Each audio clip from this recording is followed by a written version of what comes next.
beautiful Bitcoin. My name's Matt, and we're here to celebrate. I have a beverage that I'm going to enjoy on camera because we have a lot to celebrate. Bitcoin just hit all-time highs again. We got up to 119,000 per coin. And I want to take a look at the news this weekend, see what's going on, what's causing this dramatic acceleration of Bitcoin to the moon. Reminds me a little of GameStop. There will be a top and we'll pull back, but I don't think we're actually there yet. And let's get into this. Crypto investors look ahead to policy wins propelling Bitcoin to record high. So if you've been under a rock, if you don't watch the news, if you're not following crypto, there's something coming down the pipes of the U.S. Congress called the Genius Act. And it's essentially the framework of crypto for the United States of America. We have a pro-crypto president who actually stands to make a lot of money off crypto. And he's kind of doing that. I hate to say President Trump is going to take advantage of that as president of the United States. And part of that is having the framework of, hey, here are the rules. Here's what the taxes look like. Here's all of that. And that, once that's announced, is going to propel crypto even higher because then we'll know the rules we're playing under. Bitcoin, as a result, has hit new highs. Again, about 19% in, 3 weeks. It's insane. Skeptics cite volatility is likely. Yeah, it has been for a long time. And I'll talk about that in the next article. Next one here, let me go back. Let's see, Bitcoin's 4-year market cycle isn't dead according to this article on Cointelegraph. However, if you read the quote here, we all want to think that Bitcoin is an inflation hedge, and I believe it will be an inflation hedge one day. But I'm not sure we're there yet. I still see it very much as a risk-on asset, and at least the correlation between Bitcoin and the S&P 500 and stocks is still very much there. Now, I talked about this actually yesterday. When the S&P 500 goes down, about 68% of the time, so does Bitcoin. When the S&P is down, say 1%, Bitcoin is going to be down quite a bit more than that.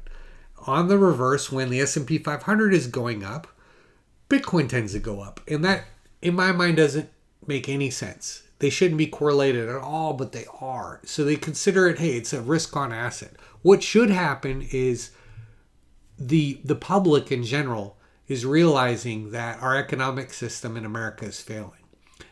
We are threatening Jerome Powell to lower interest rates. We're printing more dollars. A lot of our social programs are unfunded, and our debt is just skyrocketing, and it's accelerating out of control. And the big, beautiful bill just got passed. That's going to make even all that worse. And that's why Bitcoin's hitting new highs.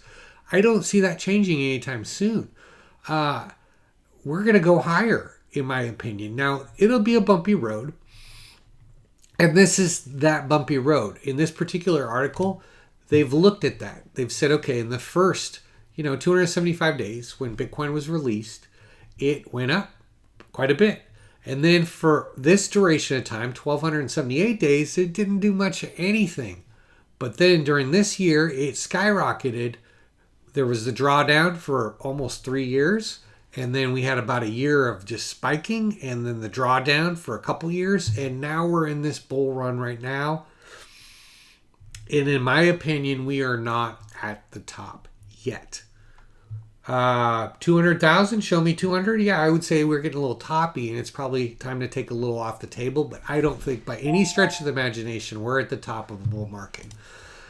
Now, could we pull back on Monday? Sure, we could. Let's see what's in this crypto guidance, this regulation.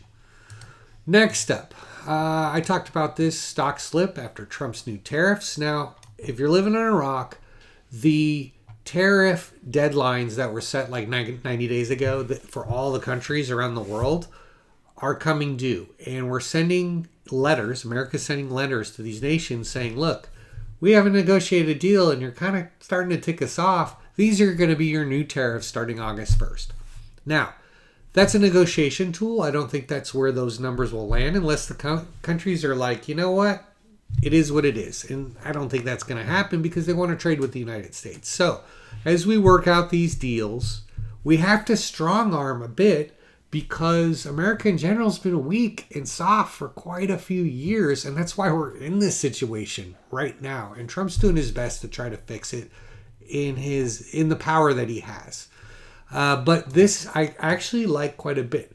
The S&P 500 decoupled on Friday from Bitcoin when all this tariff madness was announced on the news. And we just talked in this last article that they were tied together, they were correlated. Not on Friday, they weren't, not at all. Bitcoin did what it should have done. It hit all-time highs, and the S&P 500 was down. The NASDAQ was down. The Dow was down. Decoupling. Good sign for crypto, good sign for Bitcoin. Now, the final article here, Trump Fed warms Spurs crypto price surge to 4 trillion, Bitcoin, Ethereum, and XRP suddenly soar. Okay, well, they are soaring all right. Things are firing up. Ethereum was up over 20% that week.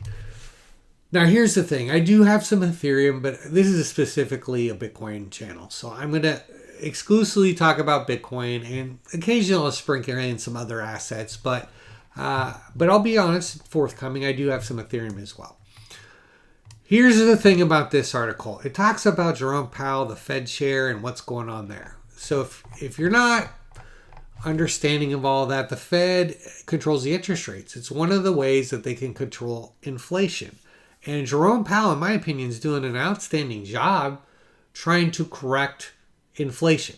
And funny enough, that inflation was kind of created under the first presidency under under Trump, his first time around. But then because of Biden and the policy changes, and I don't want this to be a political video, but there's a lag. The things that President Trump did in his first term, there was a lag, and then we started seeing that in Biden's term. Well, it's like deja vu. We're going through this again, and Trump wants the interest rates to be cut like immediately. If he could fire Jerome Powell and not crash the stock market, he would. He wants rates to go down, and the reason is our national debt is so high right now, it's hard to pay back because the interest is so high right now. Our interest has exceeded our budget for our entire military, which is insane, and that's getting worse as time goes by. So, if we cut rates right now and we're not ready, guess what? If you don't own an asset, if you don't own Bitcoin, if you consider that an asset, if you don't own precious metals, gold and silver, if you don't own stocks or have a retirement account or 401k, I hate to say you're going to be screwed, because what's going to happen is more inflation, more printing of money, and this, in my opinion, is your way out. So I think this is the gold rush right now, and we have I don't want to paint a sense of urgency, but what we've seen from January to now and what we see from now to year end is going to be crazy as far as the Bitcoin world, and I'm doing everything in my power to take advantage of that. I haven't done the video on this yet, and I would never advise anybody else to do this, but I took a $22,000 loan against a credit card, and I have, 9 months to pay it back, and I got dinged, I think, a 3% fee to do that. 0% interest until I have to pay it back. Why would I do that? Because I put it all into Bitcoin. That's how much I believe that this is going to rip. I am looking at doing a leverage. We have an asset. We have a home. We have multiple homes, but I'm one of those rentals. I'm looking at taking a loan against it, basically a home equity loan. Haven't done this video either, and put that into Bitcoin and around. I say Bitcoin, but really iBit, trading options around it. But if you want to see that journey in my crazy, please tune in, like and subscribe, because what's going to happen is I'm going to 7 to 8x what I'm paying in fees. And I was able to pay those fees back, the 3% on that $22,000 loan. I was able to pay that back on the first 3-week trade that I did. So to just put that in perspective, and I still have now till April to pay that back. So like I said, I'll do a separate video on all that, but I remember a friend of mine who did something similar 10 years ago when crypto was Bitcoin. I don't even know what it was, 4,000, I think. Now he's since passed, unfortunately, but he he actually took a home equity against his house. And he asked me at the time, he's like, is it a good idea? And I said, you know what? I was a stock and option trader. I said, it's risky as long as you can afford to do that and still pay it back if you're wrong about crypto, or in this case, Bitcoin. And he did it. And he bought quite a bit. Unfortunately, it was on a hard drive, and a drunk driver, I'm drinking a beer here, a drunk driver took him out. So, no one has the seed phrase to his Bitcoin, and it is significant. So, that's an unfortunate story. And so, if you are specifically buying crypto and putting it on a hard wallet, you need to set up succession just in case. Because a lot of that Bitcoin's already been lost, and I talked about that previously. It's estimated to be about 20% is gone, and the heirs can't get a hold of it. So, in any event, get ready for some crazy. Like and subscribe. Let's go!